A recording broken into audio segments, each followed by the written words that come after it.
السلام علیکم دوستو، دنیا کی خاص خبروں میں آج آپ سنیں گے کہ کاپی پیسٹ کے موجد لیری ٹیسلر 74 برس کی عمر میں چل بسے۔ امریکی سائنسدانوں کو کائنات کے دوسرے سرے سے پر اسرار سگنل موصول۔ ہم الٹی گنتی کر رہے ہیں، شام اور روس کو آخری موقع دے رہے ہیں۔ ترک صدر اردوان۔ دماغی آپریشن کے دوران خاتون وائلن بجاتی رہی۔ 80 سالہ خاتون کا اپنی ساری پینشن عطیہ کرنے کا فیصلہ۔ دوستو، کچھ ایسی باتیں جو شاید ہم نہیں جانتے۔ تو آئیے چلتے ہیں اب خبروں کی ڈیٹیل کی طرف، لیکن اس سے پہلے اگر ہو سکے تو لائک، شیئر، سبسکرائب اور بیل آئیکن کا بٹن تو ضرور دبائیے گا تاکہ میری نئی آنے والی ویڈیو آپ کو فوراً مل سکے۔ شکریہ۔ ادھر کمپیوٹر میں کاپی پیسٹ جیسی اہم جدت لانے والے سائنسدان لیری ٹیسلر 74 سال کی عمر میں وفات پا گئے ہیں۔ لیری ٹیسلر کمپیوٹر کی دنیا میں ایک آئیکن کے طور پر جانے جاتے تھے۔ انہوں نے 1960 کی دہائی میں، جب کمپیوٹر تک عام لوگوں کی رسائی محدود تھی، اس دوران انہوں نے کام کرنا شروع کیا۔ ان کی کاپی پیسٹ اور فائنڈ اینڈ ریپلیس جیسی اہم دریافت کی وجہ سے پرسنل کمپیوٹر سکھانا اور استعمال کرنا انتہائی آسان ہو گیا۔ وہ انٹرفیس ڈیزائن یعنی کمپیوٹر کو صارفین کے استعمال کے لیے آسان تر بنانے کے ماہر بن گئے۔ اپنے طویل کیریئر میں انہوں نے متعدد بڑی ٹیکنالوجی کمپنیوں میں کام کیا۔ ایپل کمپنی میں انہوں نے 17 سال گزارے اور چیف سائنسدان بن گئے۔ ایپل کے بعد انہوں نے کچھ وقت ایمیزون اور یاہو میں بھی گزارا۔ لیری ٹیسلر کی شاید سب سے مشہور دریافت کاپی پیسٹ کمانڈ تھی، جس کی بنیاد پر ایڈیٹنگ کے انتہائی پرانے طریقے، جس میں لوگ کاغذ کے حصے کاٹ کر ایک جگہ سے دوسری جگہ چپکا دیتے تھے، اس کمانڈ کو پہلی مرتبہ ایپل کے لیسا نامی کمپیوٹر میں سن 1983 میں متعارف کروایا گیا تھا۔ ادھر امریکہ میں سائنسدانوں نے موصول ہونے والے پر اسرار خلائی سگنلز کے بارے میں مشاہدہ کیا ہے کہ یہ ہر 16 روز کے بعد باقاعدگی سے موصول ہو رہے ہیں۔ ناسا کے سائنسدانوں کے مطابق یہ سگنلز کینیڈا میں نصیب ٹیلی اسکوپ کو موصول ہو رہے ہیں، اور ان لہروں کے سفر کی رفتار حیران کن ہے۔ سائنسدانوں کا کہنا ہے کہ وہ ان لہروں کو جانچنے سے قاصر ہیں۔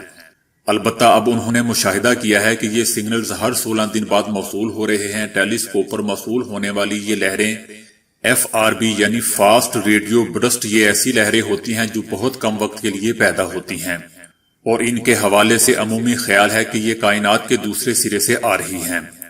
ماہرین اس بارے میں بھی تاحال انجان ہے کہ FBR نامی لہریں دراصل پیدا کیسے ہوتی ہیں، چنانچہ انہیں کائنات کا پر اسرار ترین پیغام سمجھا جاتا ہے۔ سائنسدانوں نے اب تک اس نوعیت کی 60 لہروں کا سراغ لگایا ہے، جبکہ 2 سگنل ایسے تھے جو بار بار آئے تھے۔ یونیورسٹی آف برٹش کولمبیا کے سائنسدانوں کے مطابق اگر یہ سگنل تواتر سے موصول ہوتے رہے تو بہت جلد اس راز سے پردہ اٹھ جائے گا کہ یہ سگنل کہاں سے آ رہے ہیں۔ دوستو، یاد رہے کہ ایک دفعہ پہلے ہی سائنسدان ایسے ہی کسی مغالطے میں پھنس گئے تھے۔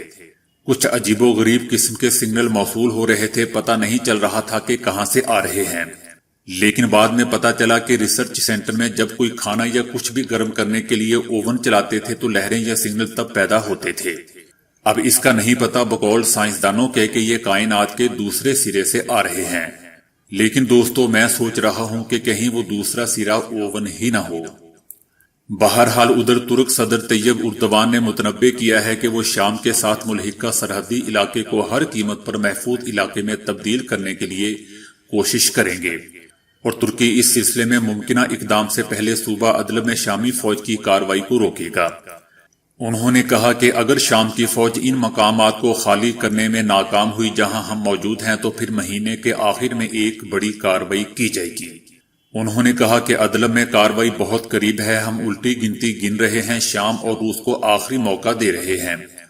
یاد رہے کہ 2018 میں روس کی ثالثی میں ایک معاہدہ طے پایا تھا جس کے تحت ترکی کو ادلب کے سرحدی علاقے میں جگہ مہیا کی گئی تھی جہاں محفوظ زون کی تعمیر کی جانی تھی، مطلب یہاں ان لوگوں کو بسانا تھا جو شام سے 36 لاکھ کے قریب مائیگریٹ کر کے ترکی آ گئے تھے۔ تاہم حال ہی میں شامی فورسز دوبارہ ان مقامات پر قابض ہو گئی ہیں۔ دوسری طرف شامی حکومت اور اس کے اتحادی روس نے 2018 کی اس لائن بندی پر واپسی کے ترکی کے مطالبے کو مسترد کر دیا ہے۔ روس نے ایک بیان میں کہا ہے کہ اس معاہدے کے تحت ادلب میں اگر ترکی کوئی کارروائی کرتا ہے تو اسے کوئی اعتراض نہیں ہوگا۔ اس سے پہلے اقوام متحدہ نے بھی ان کو امن سے رہنے کی اپیل کی تھی۔ گزشتہ سال دسمبر سے اب تک 5 لاکھ بچوں سمیت تقریباً 9 لاکھ شہری وہاں سے نقل مکانی کر چکے ہیں۔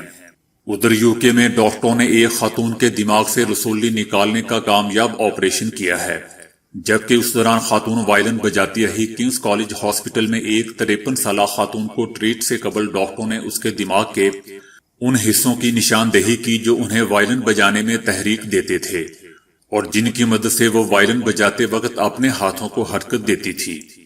آپریشن کے درمیان ڈاکٹروں نے خاتون مریضہ کو جگا کر ان سے وائلن بجوایا تاکہ یہ معلوم ہو سکے کہ کہیں ان کے دماغ کا وہ حصہ متاثر تو نہیں ہوا جس کی وجہ سے وائلن بجانے کے دوران ان کے ہاتھوں کی حرکت متاثر ہو۔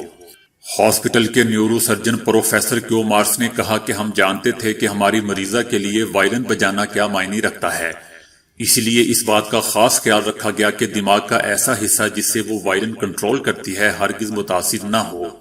ادھر چین میں اس وقت وائرس نے لوگوں کی زندگیاں نگلنے کا سلسلہ شروع کیا ہوا ہے۔ اس سے نپٹنے کے لیے جہاں حکومتی سطح پر کوششیں کی جا رہی ہیں وہیں شہریوں کا جذبہ بھی قابل دید ہے۔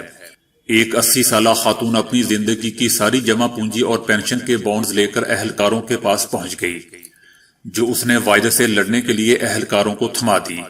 اہلکاروں نے خاتون کے بارے میں معلومات لی تو پتہ چلا کہ وہ اکیلی رہتی ہیں اور شوہر کی وفات کے بعد اس کا واحد سہارا یہ پینشن ہی ہے۔ انہوں نے عقل مندی کا مظاہرہ کرتے ہوئے معمر خاتون سے پیسہ لینے سے انکار کر دیا۔ سوشل میڈیا پر ویڈیو سامنے آنے کے بعد 80 سالہ خاتون پورے چین میں ایک ہیرو کی حیثیت اختیار کر گئی ہے اور لوگ اس کی بھرپور تعریف کر رہے ہیں۔ دوستو، ہیری پوٹر میں کام کرنے والے ایک اداکار روپرٹ کو تو آپ سب جانتے ہوں گے، اور ہم یہ بھی جانتے ہیں کہ بچپن میں ہر بچے کو آئس کریم کا بہت زیادہ شوق ہوتا ہے۔ دوستو، بچپن میں روپرٹ آئس کریم کو دیکھتے ہوئے ایک خواب دیکھا کرتا تھا کہ کاش میرے پاس پورا آئس کریم کا ایک ٹرک ہو اور میں اس میں سے خود بھی کھاتا رہوں اور اپنے دوستوں کو بھی کھلاتا رہوں۔ دوستو، اس نے مووی سٹار بننے کے بعد اپنے اس ڈریم یا خواب کو پورا کیا اور اب وہ اس ٹرک کے ذریعے غریب بچوں کو آئس کریم مفت میں کھلاتا ہے۔ دوستو، ایک کمپنی ہے ہافٹن سٹریٹ مانسٹر سپلائز۔ وہ کمپنی ایسا نمک بیچتی ہے جو کہ انسانی آنکھوں کے آنسوں سے بنا ہوتا ہے۔ جیسا کہ ہم جانتے ہیں کہ آنسوں کا ذائقہ نمکین ہوتا ہے، وہ ان آنسوں سے نمک بناتے ہیں۔